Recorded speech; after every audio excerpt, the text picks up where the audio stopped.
Hello friends, आज से हम लोग एक नया सेशन शुरू करने जा रहे हैं जिसमें हम सारे स्टेट पीसीएस के प्रीवियस ईयर क्वेश्चन पेपर्स को सॉल्व करेंगे। एक एक करके हम सारे पीसीएस की तरफ जाएंगे, पर आज हम यूपी पीसीएस का सबसे पहले सॉल्व करेंगे, जो कि 2016 का पेपर है ये। तो चलिए शुरू करते हैं। आपको इसमें पता ही होगा 150 क्वेश्चन होते हैं यूपी पीसीएस में। तो चलिए शुरू करते हैं। इसमें हमारा पहला क्वेश्चन है कि हाल ही में जारी 2011 की जनगणना से संबंधित अतिरिक्त आंकड़ों के अनुसार भारत के किस समुदाय में सबसे कम लिंगानुपात है। तो यहाँ बात हो रही है लिंगानुपात की। तो सबसे पहले हम लिंगानुपात के बारे में जान लेते हैं। लिंगानुपात क्या होता है कि प्रति 1000 पुरुष पर कितनी महिलाएं हैं, उसी के अनुपात को लिंगानुपात कहते हैं। तो 2011 की जनगणना के अनुसार सबसे कम लिंगानुपात जिस समुदाय में है वो समुदाय है सिख समुदाय। जी हाँ, सिख समुदाय। तो इसका सही आंसर क्या हो जाएगा? Option B. चलिए देखते हैं दूसरा क्वेश्चन। दूसरा क्वेश्चन है, सऊदी में मक्का की स्थानीय परिषद में निर्वाचित होने वाली प्रथम महिला हैं। तो इस प्रश्न का सही जवाब हो जाएगा सलमा बिंत। सलमा बिंत सऊदी में मक्का है, आपको पता ही है, इस्लाम धर्म का एक बहुत महत्वपूर्ण जगह है वो। तो वहाँ पे एक सीट जीतने में, नगर निगम चुनाव में एक सीट जीतने में वो सफल रहीं। इससे वो वहाँ की स्थानीय परिषद में निर्वाचित हुई हैं, होने वाली प्रथम महिला सलमा बिंत। चलिए ये हो गया दूसरे का सी। चलिए आइए देखते हैं तीसरा क्वेश्चन। अब हम लोग तीसरा क्वेश्चन है, हाल ही में सुर्खियों में आया वेंडेलस्टीन 7x संबंधित है। तो ये संबंधित है नाभिकीय ऊर्जा से, ये नाभिकीय ऊर्जा से संबंधित है। वेंडेलस्टीन 7x जो है ये नाभिकीय ऊर्जा से संबंधित है। तो अब चौथा क्वेश्चन है कि विश्व के कितने देशों में अनिवार्य मतदान की व्यवस्था लागू है। तो ये आंकड़ा 2016 के अनुसार पूछ रहा है, ये बढ़ भी गया है, घटा भी होगा। तो अभी विश्व के टोटल 22 देशों में अनिवार्य मतदान की व्यवस्था लागू है। अनिवार्य मतदान प्रणाली क्या होता है? अनिवार्य मतदान प्रणाली वो होता है जिसमें मतदाताओं को वोट करना अनिवार्य होता है। तो जैसे इंडिया में क्या है कि अनिवार्य मतदान प्रणाली लागू नहीं है। यहाँ आप मन करे तो वोट दे भी सकते हैं, मन करे तो वोट नहीं भी दे सकते हैं। लेकिन जैसे ऑस्ट्रेलिया ले लीजिए, ब्राज़ील ले लीजिए, इनमें क्या है कि नहीं, आपको वोट देना ही है। आप ऐसा नहीं कह सकते कि ना नहीं देंगे, आपको वोट देना ही है। ठीक। तो अनिवार्य मतदान प्रणाली कितने देशों में लागू है? तो 22। ठीक। चलिए आइए देखते हैं पांचवा क्वेश्चन। अभी हाल ही में किस देश ने एक बच्चे के मानक की नीति को अस्वीकृत कर माता पिता को दूसरे बच्चे हेतु अनुमति दे दी है? तो इस प्रश्न का सही जवाब होगा चीन। ये सब चीन, इस प्रश्न का सही जवाब होगा चीन। पांचवा का सी।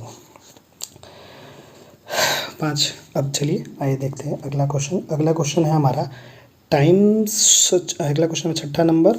टाइम्स मैगजीन द्वारा निम्नलिखित में से किसे पर्सन ऑफ द ईयर 2015 चुना गया है? ये करंट अफेयर्स का क्वेश्चन है, ये कोई ज़रूरी नहीं है। करंट अफेयर्स के क्वेश्चंस को हम लोग इग्नोर करेंगे क्योंकि वैसे ही वीडियो ये बहुत लंबा होने वाला है। तो 6 नंबर क्वेश्चन, क्योंकि 2016 का करंट अफेयर्स पढ़ने से हम लोगों को कोई फ़ायदा नहीं है, तो इसीलिए हम लोग इसको इग्नोर करेंगे। ठीक। चलिए आइए अब देखते हैं अगला क्वेश्चन। अगला क्वेश्चन है 7 नंबर कि केंद्र सरकार ने किसका जन्मदिन मनाने के लिए सेवा दिवस प्रस्तावित किया गया है? केंद्र सरकार द्वारा किसका जन्मदिन मनाने के लिए सेवा दिवस प्रस्तावित किया गया है? तो 2016 में, तो 2016 क्योंकि पेपर है, तो उस टाइम श्यामा प्रसाद मुखर्जी का जन्मदिन मनाने के लिए उसी टाइम से सेवा दिवस प्रस्तावित किया गया है। तो इस 7वें नंबर का हो जाएगा ऑप्शन सी। ठीक है। चलिए अब देखते हैं अगला क्वेश्चन, जो कि हमारा 8 नंबर। उत्तर प्रदेश के निम्नलिखित जिलों में से किस में 112 वर्ष की बुजुर्ग महिला नौरोजी देवी को ग्राम प्रधान चुना गया है? तो उस समय की बात है, तो उस समय आजमगढ़ की थी। ये सब भी करंट का क्वेश्चन, ये सब भी कोई इम्पोर्टेंट नहीं है। ठीक। इसको भी हम लोग इग्नोर करेंगे। ठीक। फिर 9वां क्वेश्चन भी करंट अफेयर्स का है, इसको भी इग्नोर करेंगे क्योंकि 2016 का करंट अफेयर्स पढ़ के कोई फ़ायदा नहीं है। चलिए ये अच्छा क्वेश्चन है। कि भारत के सभी राज्यों को विश्व के अलग अलग देश मानकर मानव विकास सूचकांक की रैंकिंग के मामले में इन राज्यों को संबंधित देश की रैंकिंग से मिलान करें। जैसे मान लीजिए कि इसमें ऐसा कह रहा है ना कि मानिए कि जैसे एक हो गया वर्ल्ड लेवल पे मानव विकास सूचकांक और एक इंडिया लेवल पे, तो जो ऐसे रैंकिंग हैं तो इसमें मानिए कि वर्ल्ड अगर इसी यहाँ पे किसी देश की कोई रैंकिंग है, इंडिया में किसी स्टेट की सेम रैंकिंग, जैसे मानिए कि पाकिस्तान की मानिए कि 28वीं है, तब तक यहाँ गुजरात की भी 28वीं रैंकिंग है।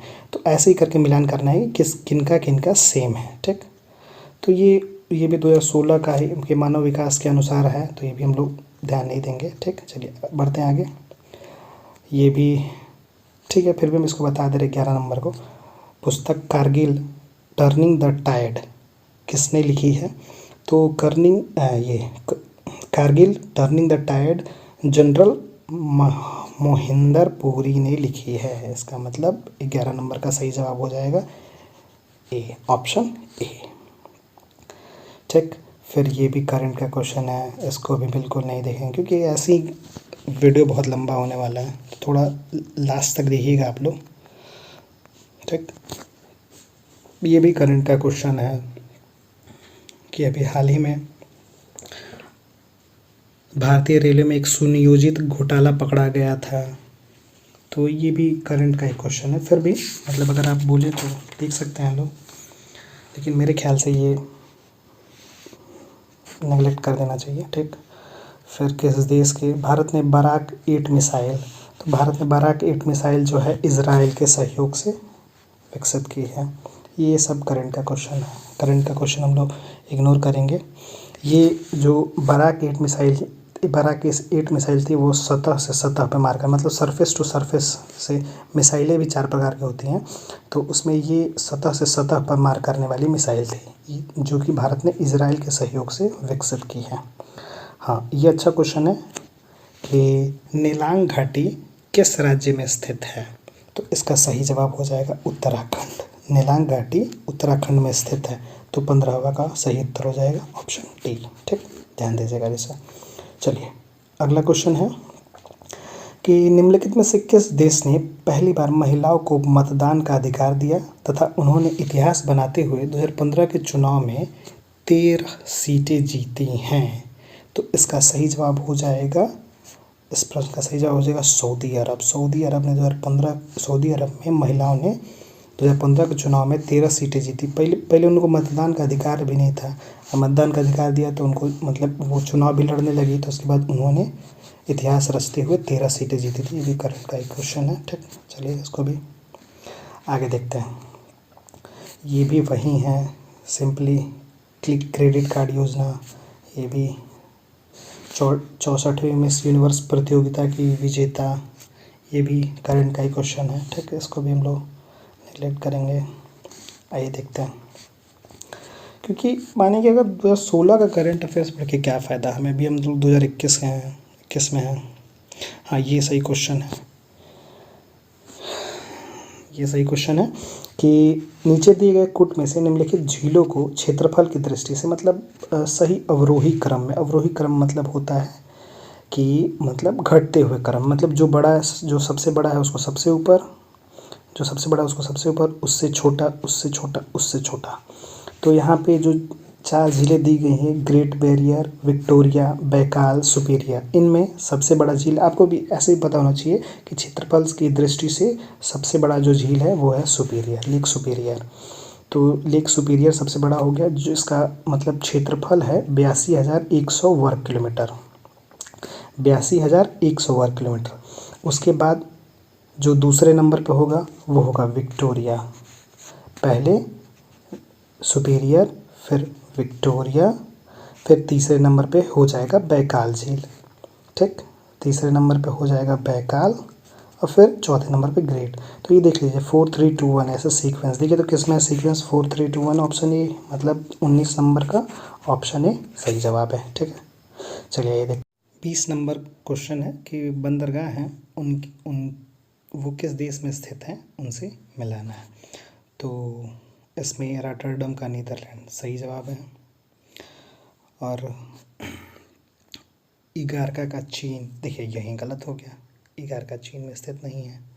बाकी मांटेविडियो का उरुग्वे सही है, जकार्ता का इंडोनेशिया ये भी सही है। तो 20 का जो सही जवाब हो जाएगा वो हो जाएगा ऑप्शन बी। चलिए देखते हैं 21 नंबर क्वेश्चन। 21 नंबर है कि मतलब ये पर्वतीय दर्रे हैं। दर्रा क्या होता है, जैसे दो पर्वत हैं उनके बीच से जो रास्ता होता है उसी को दर्रा कहा जाता है। तो पर्वतीय दर्रे किस राज्य में स्थित हैं उन्हीं का मिलान करना है। तो जो सबसे पहले हम लोग ऐसे कर लेते हैं, जो माणा पर्वत, जो माणा दर्रा है वो किस राज्य में स्थित है। तो माणा जो स्थित है वो उत्तराखंड में स्थित है, मतलब ऑप्शन 4 ठीक। नाथुला, नाथुला हम लोग को, नाथुला तो बहुत फेमस दर्रा है, ये सिक्किम में स्थित है। ए का ऑप्शन 4, बी का ऑप्शन 1। जोजिला जो है वो सिक्किम में स्थित है, जोजिला जम्मू कश्मीर में स्थित है। जोजिला हो गया जम्मू कश्मीर, सी का 2। सिपकिला कौन सा बच रहा है, हिमाचल प्रदेश हो गया, मतलब डी का 3। अब देखिए तो क्या सीक्वेंस 4 1 2 3 किस में है, 4 1 2 3 ये रहा, मतलब ऑप्शन सी इसका सही जवाब है। 21 नंबर का ऑप्शन सी। चलिए 22 नंबर क्वेश्चन देखते हैं। 22 नंबर क्वेश्चन है कि निम्नलिखित में से कौन सी चट्टान प्रणाली भारत में नवीनतम है। तो इसका जो सही जवाब हो जाएगा, मतलब इसमें नवीनतम, जैसे चट्टानों का बहुत सारा प्रकार होता है कि कौन सी नवीन है, कौन पुरानी है, कौन मतलब नया चट्टान है। तो जो नवीनतम चट्टान प्रणाली जो भारत में है वो है गोंडवाना। भारत में गोंडवाना प्रकार की नवीनतम चट्टान प्रणाली है जो नवीन में है, नया में है ठीक। चलिए अगला देखते हैं। इसमें से बताना है कि कौन सा सुमेलित नहीं है ठीक। इसमें से कौन सा सुमेलित नहीं है, इसमें से बताना है। तो इसमें भी आपको सब पता होना चाहिए। चलिए तो अगला देखते हैं। इसमें क्या है कि फोन जो है वो आल्पस पर्वत सही है, बोरा पोलैंड सही है, खमसीन मिस्र सही है। जो यहाँ पे मिस्ट्रल है राइन घाटी, ये मिस्ट्रल राइन घाटी ये गलत है, ये इसका सही जवाब हो जाएगा फ्रांस। मिस्ट्रल कहाँ स्थित है, फ्रांस में, फ्रांस में स्थित है। तो इसलिए ये ऑप्शन सी यहाँ पे गलत है। तो इसमें से सही सुमेलित नहीं है, वहीं पहचाना था, तो ये रहा मिस्ट्रल। तो इसका सही जवाब हो जाएगा 23 नंबर का जवाब हो जाएगा ऑप्शन सी ठीक है। चलिए देखते हैं अगला क्वेश्चन हम लोग 24 नंबर। 24 नंबर है, निम्नलिखित दर्रे में से किससे होकर लेह जाने का रास्ता है। आपको पता है लेह लद्दाख ज़िले में पड़ता है और एक प्रमुख नगर है वहाँ का। एशिया की सबसे ऊंची मौसमी जो वेधशाला है वो लेह में ही स्थित है। तो लेह जाने का रास्ता किस दर्रे से होकर के जाता है, तो वो दर्रा है जोजिला ठीक। जोजिला दर्रे से होकर के जाता है। जोजिला दर्रा कहाँ से था, ऊपर हमने बताया, वहीं पे जहाँ जम्मू कश्मीर में ठीक। चलिए अब देखते हैं 25 नंबर क्वेश्चन। 25 नंबर है कि ये घास के मैदान हैं, इनके ये किस महाद्वीप में स्थित है उसी से मिलाना है ठीक। तो सबसे पहले इसमें आपको सारा याद रहना ज़रूरी है। चलिए देखते हैं। तो जो लानोस का घास का मैदान है वो दक्षिणी अमेरिका में स्थित है। दक्षिणी अमेरिका में कौन सा स्थित है, लानोस का घास का मैदान। जो स्टेपी है, इसको स्टेपिस भी कहते हैं, स्टेपी ये यूरोप में स्थित है, स्टेपी यूरोप में स्थित है। प्रेरीज जो है वो उत्तरी अमेरिका में स्थित है और वेल्ड जो है वो अफ्रीका में स्थित है। मतलब कि लानोज ए का 4 ठीक, ए का 4, स्टेपीज यूरोप ठीक, 2 का 3, ए का 4 2 का 3, बस मतलब ऑप्शन ए सही जवाब है ठीक है। चलिए अब अगला क्वेश्चन है कि जी निम्नलिखित में से कौन सा देश विश्व में चाय का सबसे बड़ा निर्यातक देश है। तो जो सबसे बड़ा जो निर्यात करता है, सबसे बड़ा निर्यातक देश है विश्व में, वो चाय का केन्या है ठीक है। केन्या पूरी दुनिया में चाय का सबसे बड़ा निर्यातक है। ये मतलब चाय के निर्यात में लगभग 30% अपना योगदान देता है। यह केन्या का यह मशहूर नकदी फसल है चाय। ठीक है, चलिए अब आगे क्वेश्चन देखते हैं। अगला क्वेश्चन है कि ये कुछ जनजातियों के नाम हैं, ये किस क्षेत्र में स्थित हैं, किस क्षेत्र में निवास करती हैं, उनसे मिलाना है हमें। तो सबसे पहला जो किर्गिज़ जनजाति है, ये किर्गिज़ जनजाति मध्य एशिया में पाई जाती है। ठीक है, तो किर्गिज़ जनजाति का हो जाएगा मध्य एशिया, मतलब ए का 3, किर्गिज़ जनजाति मध्य एशिया। जो बुशमैन जनजाति है वो कालाहारी में पाई जाती है, मतलब बी का 4। ठीक, एनू जनजाति पाई जाती है जापान में, मतलब सी का 1। और डी बद्दू जनजाति पाई जाती है ये अरब में, मतलब डी का 2। मतलब क्या सीक्वेंस हो गया, 3 4 1 2, 3 4 1 2, मतलब ऑप्शन सी सही जवाब है इसका। ठीक है, चलिए आइए देखते हैं। 27 नंबर हो गया। अब देखते हैं 28 नंबर। 28 नंबर है, ये औद्योगिक क्षेत्र किस देश में स्थित है, उनसे इनका मिलान करना है। तो ये औद्योगिक क्षेत्र हैं, इनको इनके देश से मिलान करना है। तो सबसे पहला जो औद्योगिक क्षेत्र है वो है किन्की। किन्की जो औद्योगिक क्षेत्र है वो जापान में स्थित है, मतलब ए का 2। ठीक, कैंटन, कैंटन जो स्थित है वो चीन में स्थित है, बी का 1। लोरेन जो स्थित है वो फ्रांस में स्थित है, मतलब सी का 4। और डी का ब्राज़ील में स्थित है, तो 2 1 4 3, मतलब ऑप्शन ए सही जवाब है इसका। 28 नंबर का ऑप्शन ए। ठीक, चलिए ये देखते हैं 29 नंबर। 29 नंबर में मिलान करने वाला है। ये इस साइड खनिज दिए गए हैं, सूची 2 में खनिज दिए गए हैं, उनको वो किस केंद्र से निकाले जाते हैं, मतलब वो किस जगह से उनका उत्खनन किया जाता है, उससे मिलाना है प्रमुख स्थल। तो चलिए, मकूम में कौन सा खनिज पाया जाता है, एक मिनट थोड़ा ऊपर कर दूँ मैं इसको। मकूम में कौन सा खनिज पाया जाता है, तो मकूम में पाया जाता है कोयला। ठीक,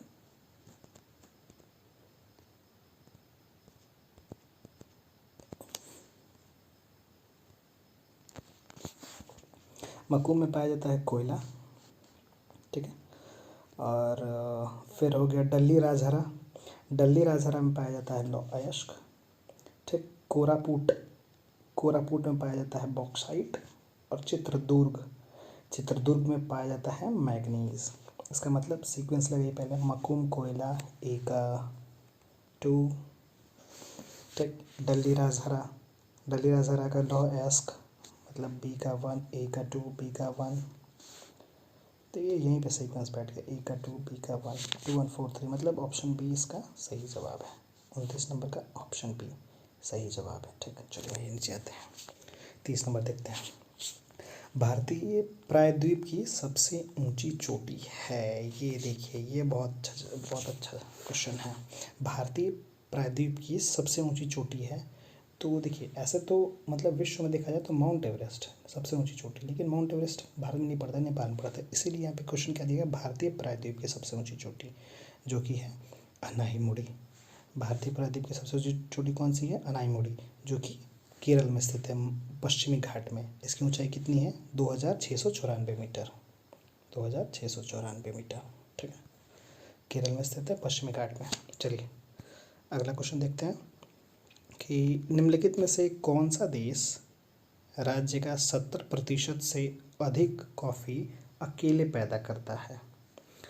तो जो मतलब यह पूछ रहा है कि सबसे ज़्यादा कॉफ़ी का प्रोडक्शन किस स्टेट्स में होता है, किस स्टेट में होता है। तो इसका जो सही जवाब होगा वो हो जाएगा कर्नाटक। भारत में सबसे ज़्यादा कॉफ़ी का प्रोडक्शन मतलब 70% अकेले कर्नाटक करता है, सोचिए। और उसके बाद इसके अलावा कॉफ़ी का प्रोडक्शन कहाँ कहाँ होता है, तो केरल, तमिलनाडु, आंध्र प्रदेश, उड़ीसा, यहाँ भी कॉफ़ी का प्रोडक्शन होता है। ठीक, 32 नंबर हो गया। चलिए आइए देखते हैं 33 नंबर। भारतीय पर्यटन के स्वर्ण त्रिभुज में सम्मिलित शहर हैं, यहाँ पे पूछ रहा है कि मतलब किन शहरों को सम्मिलित करके स्वर्ण त्रिभुज का नाम दिया जाता है। तो इसका सही जवाब हो जाएगा, वो हो जाएगा आगरा, दिल्ली और जयपुर। आगरा, दिल्ली और जयपुर को मिलाकर के स्वर्ण त्रिभुज की उपमा दी जाती है इन्हें, स्वर्ण त्रिभुज की। ठीक है, चलिए अगला देखते हैं कि भारत के पश्चिमी तटीय मैदान के उत्तरी भाग, जिसे अन्य नाम से भी जाना जाता है, इसे किस अन्य नाम से जानते हैं? तो उसको जानते हैं कोंकण क्षेत्र के नाम से, कोंकण क्षेत्र। इसको मुंबई गोवा क्षेत्र नाम भी कहते हैं। ठीक, तो ये जो माने कि अगर ये पश्चिमी तट है तो इसका जो उत्तरी भाग है इसको जानते हैं कोंकण क्षेत्र के नाम से, जबकि दक्षिणी भाग को जानते हैं मालाबार तट के नाम से। ये केरल क्षेत्र हो गया, ये मुंबई गोवा क्षेत्र हो गया। ठीक है, तो इसका सही जवाब हो जाएगा 34 का option C. 35 number question, Tatipaka तेल शोधनशाला कहाँ अवस्थित है? तो ये अवस्थित है आंध्र प्रदेश राज्य में। ये ONGC की रिफाइनरी है, ONGC की रिफाइनरी है, ONN है ये, GC की रिफाइनरी है। ये आंध्र प्रदेश राज्य में स्थित है, गोदावरी जिले में। गोदावरी जिले में ये आंध्र प्रदेश राज्य में स्थित है। ठीक, चलिए अगला देखते हैं। इंटीग्रेटेड लो कॉस्ट सैनिटेशन योजना के संबंध में निम्न कथनों पर विचार कीजिए। तो यह व्यवस्था साझेदारी के आधार पर वित्त पोषित है। केंद्र राज्य योगदान 75% है, राज्य योगदान 25% है। तो इंटीग्रेटेड लो कॉस्ट सैनिटेशन योजना मतलब हाथ से मैला ढोने वालों की मुक्ति के लिए ये मतलब 1980-81 में लाई गई थी। इस योजना का उद्देश्य ये था कि देश के जो शुष्क शौचालय हैं उनमें मतलब फ्लैश की व्यवस्था की जाए, शौचालयों में फ्लैश की व्यवस्था की जाए। तो इसमें ऐसा होता है कि 75% तो ठीक है केंद्र सरकार देती है, लेकिन जो राज्य सरकार का योगदान होता है वो सिर्फ 15% होता है। केंद्र सरकार कितना देती है? 75%, ठीक है, लेकिन राज्य सरकार कितना देती है? मात्र 15%। बाकी जो 10% है वो लाभार्थी जिनके लिए व्यवस्था की जा रही है उनको वहन करना पड़ता है। तो इस हिसाब से इसका जो सही जवाब हो जाएगा वो हो जाएगा, इनमें से कौन से कथन सही है? तो 1 और 2 साझेदारी के आधार पर वित्त पोषित है। ठीक है, साझेदारी केंद्र और राज्य दोनों कर रहे हैं, लेकिन 75% सेंट्रल गवर्नमेंट दे तो रही है, लेकिन राज्य सरकार 25% ना देकर 15% देती है। इस हिसाब से ऑप्शन 3 गलत है, तो इसका सही जवाब हो जाएगा ए। 1 और 2 सही है। ठीक, चलिए आगे देखते हैं। 37 नंबर, मानसून काल में निम्नलिखित स्थानों में सबसे कम वर्षा कहाँ होती है? मानसून काल में दक्षिण पश्चिम मानसून काल में सबसे कम, माफ़ कीजिए और मुझे बार बार वीडियो पॉज करना पड़ रहा है, थोड़ी मुझे खांसी आ रही है इसलिए, थोड़ी तबीयत ठीक नहीं है इसलिए बार बार वीडियो पॉज करना पड़ रहा है। तो 34 नंबर क्वेश्चन है भारत नहीं कौन सा हो गया था? तातीपाका ये हो गया था। अगला क्वेश्चन हम लोग को जो देखना है वो था 37, दक्षिण पश्चिमी मानसून काल में निम्नलिखित स्थानों में सबसे कम वर्षा कहाँ होती है? जो सबसे कम वर्षा होती है वो चेन्नई में होती है। दक्षिण पश्चिमी मानसून काल में सबसे कम वर्षा चेन्नई में होती है। ये जो दक्षिण पश्चिमी मानसून जो सबसे ज़्यादा कहाँ वर्षा करता है? तो वो करता है माशिनराम में, मेघालय में स्थित है माशिनराम में, और सबसे कम चेन्नई में। ठीक, माशिनराम विश्व का सबसे ज़्यादा वर्षा वाला क्षेत्र भी है, ये भी ध्यान दीजिएगा लोग। चलिए देखते हैं 38 नंबर क्वेश्चन। 38 नंबर क्वेश्चन है कि इसमें मतलब बांध है, इनको किस नदी पर स्थित है उनसे सुमेलित करना है। तो पहला है सरदार सरोवर बांध। सरदार सरोवर बांध जो स्थित है वो नर्मदा नदी पर स्थित है। ठीक है, कौन सा ये सही सुमेलित नहीं है उसको देखना। सरदार सरोवर बांध नर्मदा नदी पे। तिलैया बांध कोनार नदी पे, देखिए गलत है, ये बराकर नदी पे स्थित है। तिलैया बांध बराकर नदी पे स्थित है। गांधी सागर बांध चंबल नदी पे सही है। नागार्जुन सागर बांध कृष्णा नदी पर सही है, तो इसका ऑप्शन हो जाएगा ऑप्शन बी। ठीक, अब देखते हैं 39 नंबर, 2011 की जनगणना के अनुसार भारत में निम्नलिखित राज्यों में से सबसे अधिक जनसंख्या घनत्व वाला राज्य कौन सा है? तो इसका ऑप्शन हो जाएगा answer option D, Bihar. Bihar में सबसे ज़्यादा जनसंख्या घनत्व है। ठीक, चलिए अगला क्वेश्चन देखते हैं हम लोग। 40 नंबर है कि निम्नलिखित में से कौन सी योजना शहरी अधोसंरचना के विकास के लिए घोषित की गई नई योजना नहीं है? तो इसमें जो ये कह रहा है कि मतलब शहरी अधोसंरचना के विकास के लिए इसमें से कौन सी योजना नई योजना नहीं है, मतलब इसमें से ये सारी पुरानियों का नाम दिया गया है। इसमें से अब बस इतना बताइए मतलब कौन सा नया, सारी नई का नाम दिया गया है, इसमें से ढूंढना है कौन सा पुराना वाला है। ठीक, तो इसका जो सही जवाब हो जाएगा वो हो जाएगा ये डिजिटल भारत योजना। डिजिटल भारत योजना 40 का ऑप्शन हो जाएगा डी। 41 नंबर, 14वें वित्त आयोग का अध्यक्ष निम्नलिखित में से कौन था?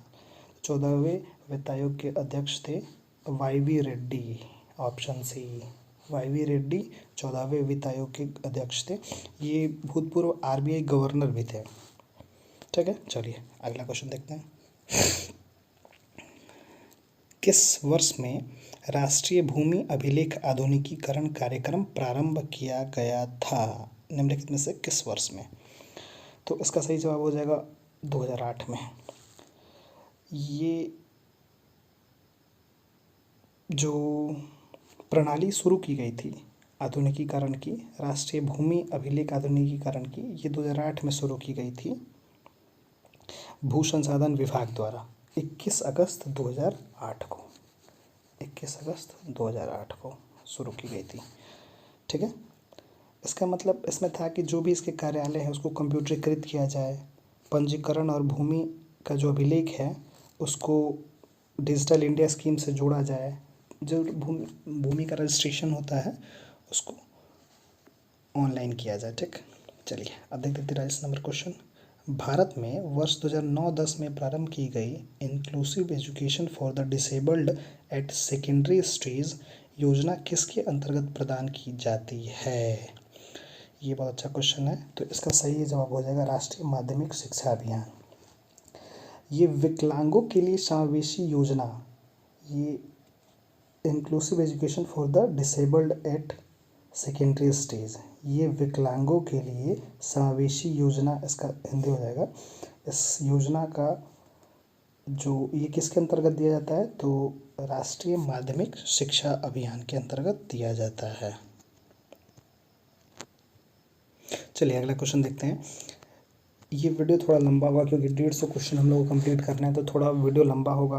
अगर ऐसा हो सकता था कि मतलब अगर हम इसको 2 पार्ट में अपलोड करते, पर 2 पार्ट में अच्छा नहीं होगा क्योंकि हमें बहुत सारा वीडियो अपलोड करना है प्रीवियस ईयर से, तो ये थोड़ा मतलब ज़्यादा कन्फ्यूजिंग हो जाएगा। पार्ट वाइज करेंगे तो छोड़ देते हैं। ठीक है, जो होगा देखा जाएगा, एक ही पार्ट में अपलोड करते हैं। आप लोग बोर नहीं होइएगा, देखिएगा पूरा अंत तक।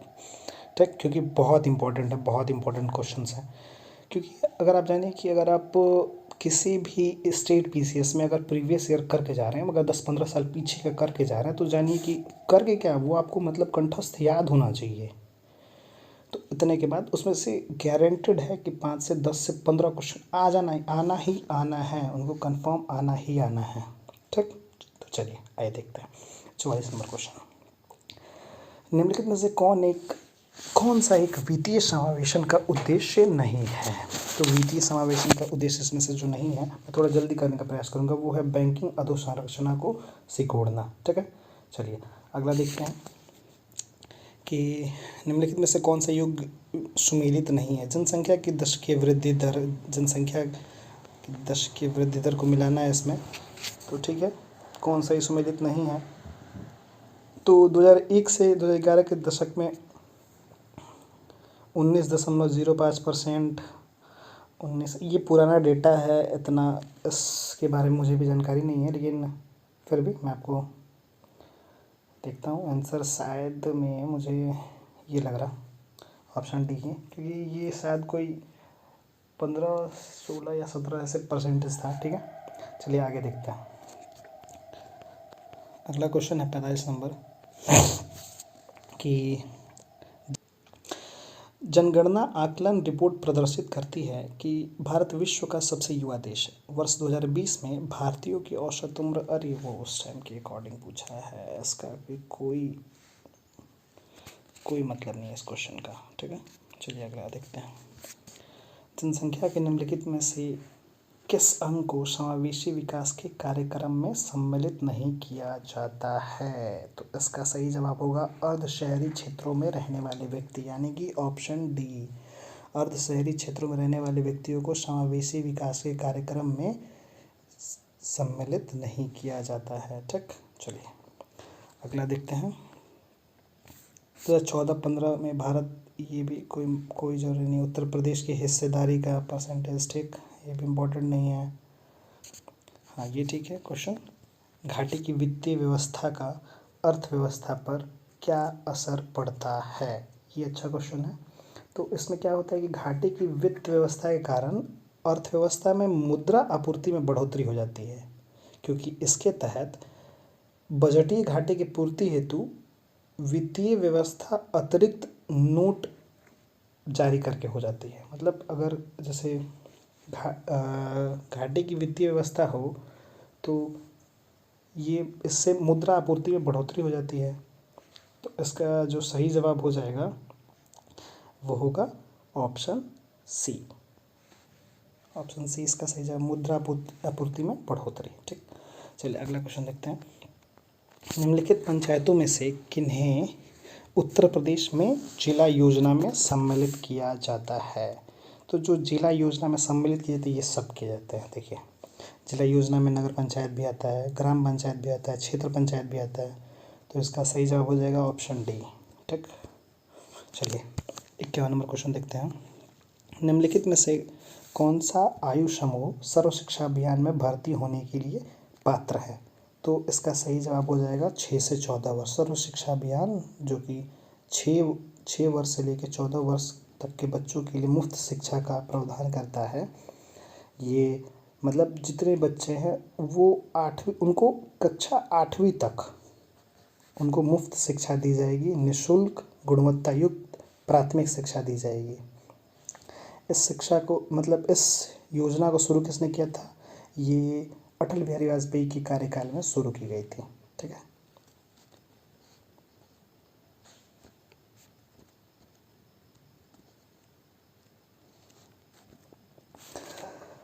अगला क्वेश्चन है। निम्नलिखित में से किस वर्ष में स्वावलंबन योजना प्रारंभ की गई थी? स्वावलंबन योजना जो प्रारंभ की गई थी वह 2010 में की गई थी। ठीक, चलिए अगला क्वेश्चन देखते हैं। भारत निर्माण योजना का अंग निम्नलिखित में से कौन सा नहीं है? भारत निर्माण योजना का प्रारंभ 2005-06 में हुआ था, इसमें से कौन सा उसका अंग नहीं है? तो इसका जो सही जवाब हो जाएगा वो ग्रामीण स्वच्छता। मतलब भारत निर्माण योजना में जो मंजूर चीज़ें हैं वो है ग्रामीण आवास, ग्रामीणों के लिए आवास, शुद्ध पेयजल, ग्रामीण सड़क। सिर्फ ग्राम की स्वच्छता भारत निर्माण योजना के अंदर सम्मिलित नहीं है। ठीक, चलिए अगला क्वेश्चन देखते हैं। 54 नंबर। एशिया की सबसे बड़ी चीनी मिल उत्तर प्रदेश के किस स्थान पर अवस्थित है? तो एशिया की जो सबसे बड़ी चीनी मिल है वो खतौली में, मुजफ्फरनगर ज़िले के खतौली में स्थित है। ये यूपी स्पेशल है, तो खतौली इसका सही जवाब हो जाएगा ऑप्शन ए, मुजफ्फरनगर में पड़ता है ये। 55 नंबर। निम्नलिखित घटनाओं पर ध्यान दें और इन्हें कालानुक्रम में व्यवस्थित करें। इसमें से कौन पहले था, कौन बाद में? जैसे गरीबी हटाओ का नारा कब दिया गया था? तो 1980, मतलब ये 6वीं पंचवर्षीय योजना के अंतर्गत दिया गया था। 6वीं पंचवर्षीय योजना मतलब 1980 से 85 के बीच में। ठीक है, तो 1980 से 85 लिख लेते हैं। बैंकों का जो राष्ट्रीयकरण किया गया वो 1969 में किया गया। ठीक है, 1969 में। और हरित क्रांति का जो प्रारंभ हुआ था वो हरित क्रांति 1966 में प्रारंभ हुई थी। तो इसके अनुसार देखिए पहले कौन सा हुआ है? पहले हरित क्रांति, ठीक, फिर बैंकों का राष्ट्रीयकरण और तब गरीबी हटाओ, मतलब 3, 2, 1। फिर देखिए ये देखिए ऑप्शन बी 3, 2, 1, मतलब ये 1 नंबर पर हुआ था, फिर बैंकों का राष्ट्रीयकरण, फिर गरीबी हटाओ। इस हिसाब से ऑप्शन बी सही जवाब है। चलिए अगला क्वेश्चन देखते हैं इसी पे। अगला क्वेश्चन है, उत्तर प्रदेश में सॉफ्टवेयर तथा बिजनेस प्रोसेस आउटसोर्सिंग सोर्सिंग उद्योग का सबसे बड़ा केंद्र कहाँ स्थित है? तो वो नोएडा में है। सबसे बड़ा सॉफ्टवेयर और बिजनेस प्रोसेस आउटसोर्सिंग जो इंडस्ट्री है वो नोएडा में स्थित है। ठीक है, चलिए अगला क्वेश्चन देखते हैं। ई बीज किससे संबंधित है? तो ये सरकारी सेवाओं की पहुंच हेतु एकल द्वार, मतलब कि जितने भी जो व्यवसायी हैं तो वो सरकार के साथ जो भी अपनी क्रियाएं करना चाहते हैं उसमें सरलता और सुविधा, मतलब कहीं भी आपको जैसे व्यवसाय को ये सुगम बनाने के लिए ये वन विंडो सर्विस है ये, तो ये इसका नाम है ई पेज, इस योजना का नाम है। ठीक है, चलिए अगला क्वेश्चन देखते हैं। भारतीय आयकर अधिनियम की धारा 88 में उपलब्ध आयकर छूट को समाप्त करने की सिफारिश निम्नलिखित समिति ने की है। किस समिति ने? तो इसकी सिफारिश केलकर समिति ने, यानी ऑप्शन बी सही जवाब है इसका, केलकर समिति। ठीक है, चलिए अब अगला देखते हैं। प्रधानमंत्री आवास योजना की समयावधि कब से कब तक है? प्रधानमंत्री आवास योजना की समयावधि कब से कब तक की है? तो इसका जो सही जवाब हो जाएगा वो होगा कि 2015 से 2022 तक, मतलब ऑप्शन सी इसका सही जवाब हो जाएगा। 2015 से 2022 तक प्रधानमंत्री आवास योजना की समयावधि है। अगला क्वेश्चन है, राष्ट्रीय खाद्य सुरक्षा मिशन का उद्देश्य निम्नलिखित में से कौन सा नहीं है? तो राष्ट्रीय जो खाद्य सुरक्षा मिशन है इसमें ये उच्च उत्पादक किस्म के बीजों का वितरण सही जवाब है। सुधारीकृत उत्पादन तकनीक का निर्देशन ये भी है, और फसलों की नई विकसित किस्मों का प्रचार प्रसार करना ये भी है। ये साख सुविधाओं को सुदृढ़ करना ये इसमें नहीं है। इसका मतलब सही जवाब हो जाएगा ऑप्शन सी, 60 का ऑप्शन सी। ठीक है, चलिए अब देखते हैं 61 नंबर क्वेश्चन। 61 नंबर क्वेश्चन है, भारत की जलवायु परिवर्तन पर प्रथम राष्ट्रीय क्रिया योजना प्रकाशित हुई। कब प्रकाशित हुई? तो ये 2008 में प्रकाशित हुई थी।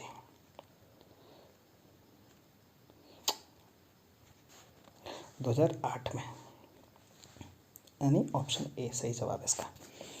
चलिए 62 नंबर देखते हैं। निम्नलिखित तापमापियों में से किसे पायरोमीटर कहा जाता है? तो पायरोमीटर विकिरण तापमापी को कहा जाता है। विकिरण मतलब पायरोमीटर का जैसे शाब्दिक अर्थ होता है अग्नि का मापन, मतलब आग का जो मापन किया जाता है उसको पायरोमीटर कहते हैं। तो इसका हो जाएगा ऑप्शन बी, विकिरण तापमापी। किसी सतह का तापमान स्पेक्ट्रम के ऊष्मीय विकिरण द्वारा निर्धारित करता है ये। 63 नंबर, डायनेमो एक युक्ति है जो परिवर्तित करती है। ये डायनेमो का काम क्या होता है? यांत्रिक ऊर्जा को विद्युत ऊर्जा में बदलती है डायनेमो। ठीक है, डायनेमो सुचालक का बना होता है। आपको सुचालक और कुचालक को पता ही होगा। चलिए अब देखते हैं, वायु की गति निम्नलिखित में से किसके द्वारा नापी जाती है? वायु की गति जो नापी जाती है वो एनीमोमीटर से नापी जाती है। वायु की गति को मापने वाले यंत्र को क्या कहते हैं? एनीमोमीटर कहा जाता है, यानी कि इसका सही जवाब हो जाएगा ऑप्शन बी। 64वां का ऑप्शन बी सही जवाब हो जाएगा। ठीक, निम्नलिखित में से कौन सी एक ग्रीन हाउस गैस नहीं है? तो ग्रीन हाउस देखिए, CO2 तो कार्बन डाइऑक्साइड हो गया, ये नाइट्रोजन ऑक्साइड हो गया, ठीक, और CH4 मीथेन हो गया, O2 ऑक्सीजन। देखिए O2 ये सारी जो हैं वो ग्रीन हाउस गैसें हैं। CO2 carbon dioxide, NO2 nitrogen dioxide 2 है, CH4 मीथेन हो गया, जो ऑक्सीजन है O2 ये ग्रीन हाउस गैसें नहीं है। तो इसका सही जवाब क्या हो जाएगा? Option D. ठीक है, चलिए अगला क्वेश्चन देखते हैं। इसमें इसको मिलान करना है। ठीक है, तो विटीकल्चर किसकी खेती के लिए प्रयुक्त शब्द है? तो वो हो जाएगा अंगूर की खेती के लिए। जो वेजिकल्चर है वो वृक्षों की कृषि, एक मिनट, वृक्षों की कृषि को वेजी कल्चर कहते हैं, पीसी कल्चर मछली पालन और ओलेरी कल्चर सब्जी खेती।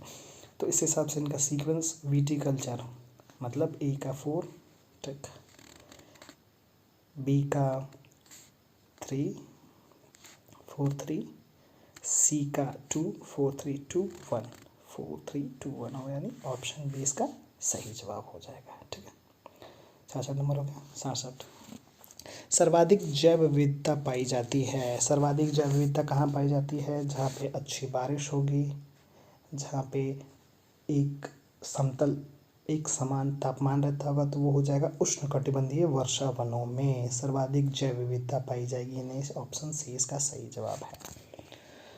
अब चलिए देखते हैं 68 नंबर क्वेश्चन। मानव की सामान्य स्वस्थ आँखों के लिए स्पष्ट दृष्टि की न्यूनतम दूरी जो मापी जाती है वो होती है 25 सेंटीमीटर। 25 सेंटीमीटर ये स्पष्ट दृष्टि के लिए न्यूनतम दूरी है 25 सेंटीमीटर। इसका ऑप्शन डी हो जाएगा 68 का।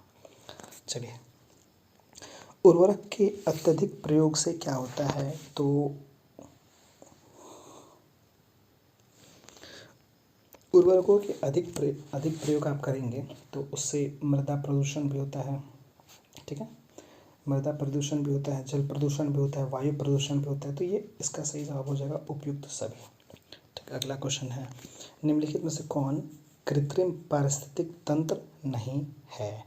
तो इसका हो जाएगा, देखिए जैसे कृत्रिम मतलब तो आर्टिफिशियल, जिसको हमने मानवों ने बनाया है। तो घास का मैदान, ठीक, कृत्रिम पारिस्थितिक तंत्र है।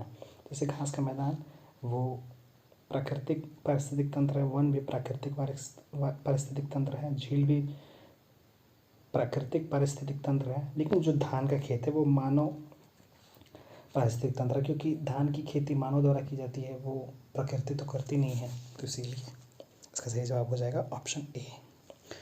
ठीक है, फिर अगला क्वेश्चन है, न्यूक्लियर रिएक्टर में विमंदक और प्रशीतक दोनों की तरह प्रयुक्त होने वाला पदार्थ है। तो इसका सही जवाब हो जाएगा भारी पानी, हेवी वाटर, मतलब D2O। ठीक, चलिए अब अगला क्वेश्चन देखते हैं। अगला क्वेश्चन है हमारा कि निम्नलिखित में से कौन सा वायु प्रदूषक ऑक्सीजन की अपेक्षा अधिक शीघ्रता से रक्त के हीमोग्लोबिन में घुल जाता है? तो इसका सही जवाब हो जाएगा carbon dioxide. Carbon dioxide oxygen की तुलना में 210 गुना तेज़ी से हीमोग्लोबिन में घुल जाता है ये, जिसके कारण शरीर में ऑक्सीजन की कमी हो जाती है जैसे, और ये जानलेवा है, इससे आदमी की मृत्यु हो जाती है। ठीक, फिर अगला क्वेश्चन देखते हैं, हीमोग्लोबिन के बारे में निम्नलिखित कथनों पर विचार कीजिए। यह रक्त में ऑक्सीजन का संचार करता है। ठीक, सही जवाब है। यह लौहयुक्त यौगिक है, सही है। ठीक, फिर यह कुछ रोगों के प्रति प्रतिरक्षा प्रदान करता है। देखिए ये WBC का काम है, ये हीमोग्लोबिन का काम नहीं है, ये WBC का काम है। ठीक, फिर अगला है, यह रक्त को लाल रंग प्रदान करता है, ये भी सही है। तो इसका मतलब हो गया कि ऑप्शन ए सही है, 2 सही है, 3 सही है, ऑप्शन 4, ये 4 सही है, 3 गलत है। ये WBC का काम है, जो प्रतिरक्षा प्रदान करना है वो WBC का काम है। तो इस हिसाब से कौन सा ऑप्शन सही हो जाएगा? ऑप्शन डी, 1 2 और 4। ठीक, चलिए अगला क्वेश्चन देखते हैं कि बिग बैंग सिद्धांत निम्नलिखित के उद्भव की व्याख्या करता है। तो ये बिग बैंग सिद्धांत ब्रह्मांड की थ्योरी है, ब्रह्मांड के उद्भव की व्याख्या करता है बिग बैंग थ्योरी। ठीक है, चलिए अगला क्वेश्चन देखते हैं। अगला क्वेश्चन है कि प्रकाश वोल्टीय सेल होते हैं, प्रकाश वोल्टीय सेल होते हैं। एक मिनट,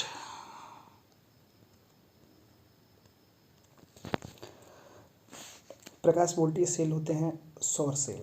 ये क्या करते हैं? डायरेक्ट सोलर एनर्जी को सेमीकंडक्टर्स की हेल्प से, मतलब अर्धचालक पदार्थों की हेल्प से क्या करते हैं? डायरेक्ट उसको विद्युत धारा में परिवर्तित कर देते हैं। डायरेक्ट सोलर एनर्जी को विद्युत धारा में परिवर्तित कर देते हैं। ठीक, सौर सेल। अगला क्वेश्चन है कि वायु शक्ति विंड पावर में ऊर्जा का कौन सा रूप विद्युत ऊर्जा में परिवर्तित होता है? तो ये हो जाएगा गतिज ऊर्जा।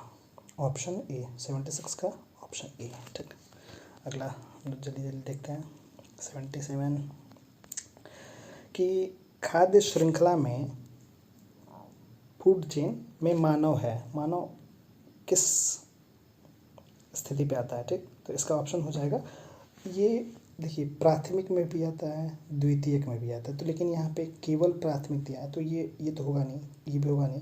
प्राथमिक और द्वितीयक उपभोक्ता, ये उपभोक्ता है और किस लेवल का है? तो प्राथमिक लेवल का, प्राइमरी लेवल का और सेकेंडरी लेवल का। ठीक है, अगला क्वेश्चन है कि जैव विविधता के ह्रास का मुख्य कारण क्या है? तो जैव विविधता का ह्रास का मुख्य कारण है अत्यधिक दोहन। जो हम लोग इतना ज़्यादा जो पेड़ पौधे हैं इनका दोहन कर रहे हैं, जैव विविधता जितना भी है उसका दोहन कर रहे, इतना तेज़ी से कर रहे हैं कि इनके ये ही इसके ह्रास का मुख्य कारण है। ठीक है, अगला क्वेश्चन है विटामिन ई का महत्वपूर्ण स्रोत निम्नलिखित में से कौन सा है? तो जो विटामिन निम्नलिखित में से तो विटामिन ई का जो महत्वपूर्ण स्रोत है इसमें से है गेहूं अंकुर का तेल। गेहूं अंकुर का तेल विटामिन ई का सबसे अच्छा स्रोत है। ठीक, चलिए अगला क्वेश्चन देखते हैं। अगला क्वेश्चन है कैफीन क्षारक उपस्थित रहता है, चाय और कॉफ़ी दोनों में कैफीन पाया जाता है। ठीक है, चाय और कॉफ़ी दोनों में कैफीन पाया जाता है।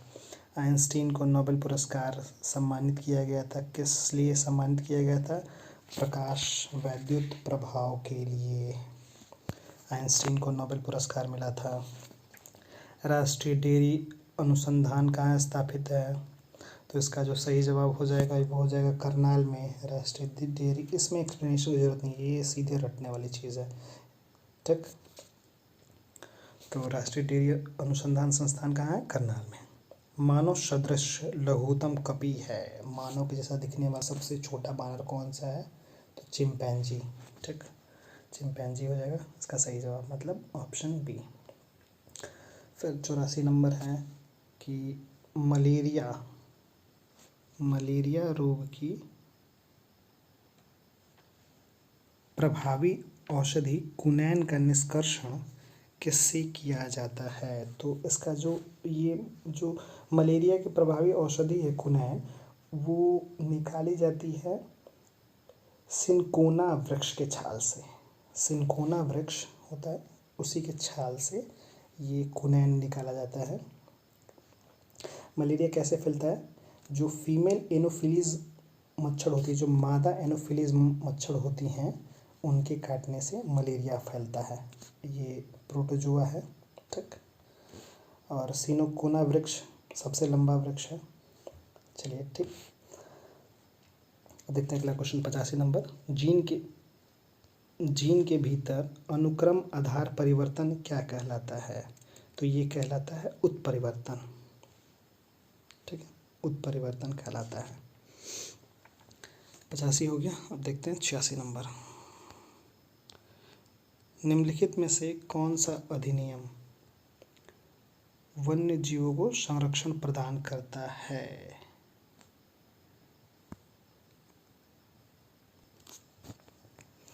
निम्नलिखित में से भारत में निम्नलिखित में से कौन सा अधिनियम वन्य जीवों को संरक्षण प्रदान करता है? तो इसका सही जवाब हो जाएगा ऑप्शन ए, वन्य जीव संरक्षण अधिनियम 1972। ठीक है, फिर अगला क्वेश्चन है कि जिस रूप में पौधे नाइट्रोजन प्राप्त करते हैं वो क्या है? तो वो होता है नाइट्रेट। नाइट्रेट के फॉर्म में पौधे नाइट्रोजन ज़मीन से निकालते हैं। ठीक, या फिर स्वतंत्र नहीं, ज़मीन से नहीं, वो जो वातावरण से जो नाइट्रोजन एब्जॉर्ब करते हैं वो नाइट्रेट के फॉर्म में एब्जॉर्ब करते हैं। सॉरी। ठीक है, अगला क्वेश्चन है ये, इसको सही रूप में सुमेलित करना है। तो इसमें कौन सा सही सुमेल नहीं है? वो थायमीन वेरी सही है। स्कॉर्बिक एसिड से स्कॉर्बी ठीक है। विटामिन ए से वर्णांधता नहीं होता है। ठीक, ये वर्णांधता एक आनुवांशिक बीमारी है, ये किसी विटामिन वगैरह की कमी से नहीं है। आनुवांशिक मतलब एक पीढ़ी से दूसरी पीढ़ी में ऑटोमेटिक ट्रांसफ़र होती है, ठीक है। तो इसका सही जवाब हो जाएगा ऑप्शन सी। चलिए अगला क्वेश्चन है। अगला क्वेश्चन हमारा, ल्यूकेमिया एक प्रकार का कैंसर है जिसमें असाधारण बढ़ोतरी होती है। तो इसमें क्या होता है कि ल्यूकेमिया में जो वाइट ब्लड सेल्स हैं, इसमें वाइट ब्लड सेल्स में असाधारण बढ़ोतरी होती है, जिसके कारण कैंसर हो जाता है और आदमी की मृत्यु भी हो जाती है, ठीक। तो इसका सही जवाब हो जाएगा ऑप्शन डी। जो मनुष्य यह नहीं समझ पाता कि कब उसे भोजन करना रोक देना चाहिए, वह पीड़ित है। वह किस बीमारी से पीड़ित है? जो ये समझ नहीं पाता है कि उसे कब कितना खाना है, ये समझ नहीं पाता है, तो वो पीड़ित है। इसका सही जवाब हो जाएगा एनोरेक्सिया नर्वोसा से, एनोरेक्सिया ऑप्शन सी, ठीक है। अगला क्वेश्चन है, मानव रक्तदान के लिए कौन सा रक्त समूह सार्वत्रिक दाता यूनिवर्सल डोनर होता है? तो यूनिवर्सल डोनर आप सभी को पता है, ये तो बहुत कॉमन सा क्वेश्चन है। ओ समूह, ओ ब्लड ग्रुप जिसका होता है, वैसे तो ओ निगेटिव होता है लेकिन ओ समूह यहाँ दे दिया है, ठीक। तो ये यूनिवर्सल डोनर्स होते हैं।